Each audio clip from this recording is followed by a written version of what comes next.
부천시는 상동 영상문화단지 개발 계획에 있어서 사업계획을 축소 변경할 것을 신세계 측에 요구하기로 했습니다. 문제가 되고 있는 이마트 트레이더스와 쇼핑몰을 제외하고 사업계획을 다시 작성해서 제출토록 할 것입니다.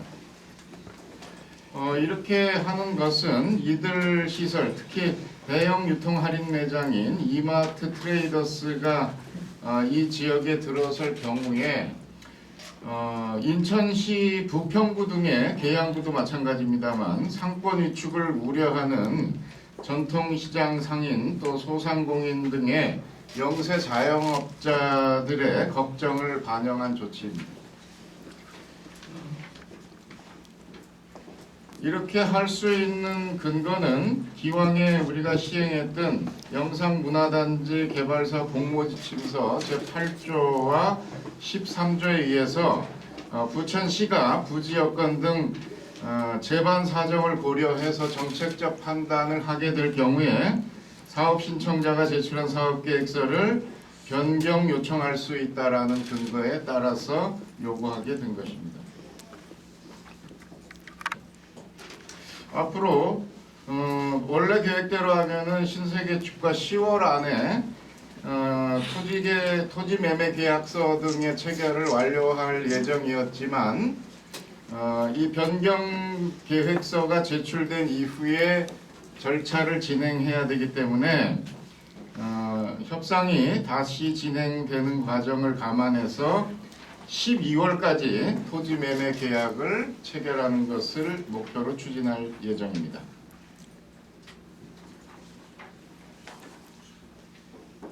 이렇게 되기까지 저는 부천시장으로서 역할에 충실하는 것과 또 이웃과 같이 상생해야 되는 그런 가치에 입각한 역할에 있어가지고 좀 다소 복잡하게 얽힌 사안들을 풀기 위해서 고심했다라는 점을 말씀드립니다.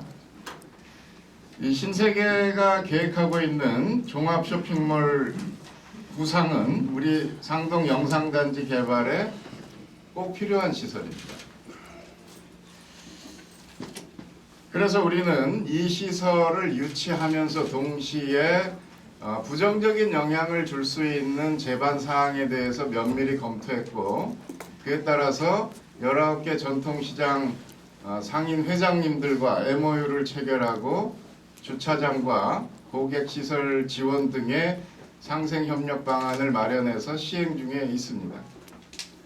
또 슈퍼협동조합과 나들가게 연합회 등과 긴밀히 협의해서 골목 상권이 위축되지 않도록 제반의 대책을 강구해 왔습니다. 그런데 정작 문제는 부천이 아니라 우리 이웃인 인천 부평 계양 등지에서 문제가 발생을 했습니다. 그래서 특히 가까운 인천 부평구의 상권 위축에 대한 우려가 갈수록 좀 심각해지고 걱정이 커지고 있는 상황에서 현행법상 이런 시설물이 들어올 때 자치단체 경계를 기준으로 협의하게 돼 있긴 합니다만 저도 생각할 때 반경 기준으로 3km 정도를 기준으로 자치단체 경계와 상관없이 영향이 미치는 것이 현실이기 때문에 인천의 상권과도 상생협약과 의논이 필요하다라는 것을 공감합니다. 그렇지만 아직 법이 개정되고 있지 않은 상황에서 신세계 측에 그것을 또 강제할 수도 없는 입장입니다. 여러 가지를 고려했을 때 부천이 아닌 인천의 상권 위축에 대한 우려가 문제가 되고 있는 상황에서 제가 나서서 이것에 대한 대책을 능동적으로 구사할 수 없는 상황이라는 것도 감안해서 문제가 되고 있는 대형 유통 할인 매장인 이마트 트레이더스와 쇼핑몰을 사업계획에서 배제하도록 부천시가 유도하는 것이 전체적인 문제를 해결하는 데 필요하겠다라는 판단에서 이 같은 요청을 신세계 측에 하게 된 것입니다.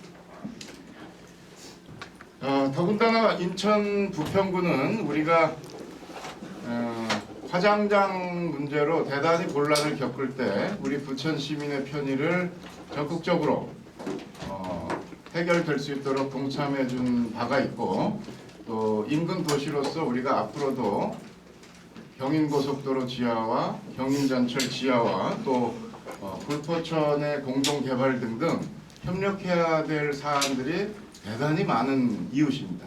그래서 이런 것들을 복합적으로 고려해서 인근 지역의 전통 상권과 골목 상권이 위축될 우려가 있는 지점들을 부천시가 능동적으로 해소해 주는 것이 길게 봤을 때 우리 시에도 도움이 된다라는 판단을 합니다.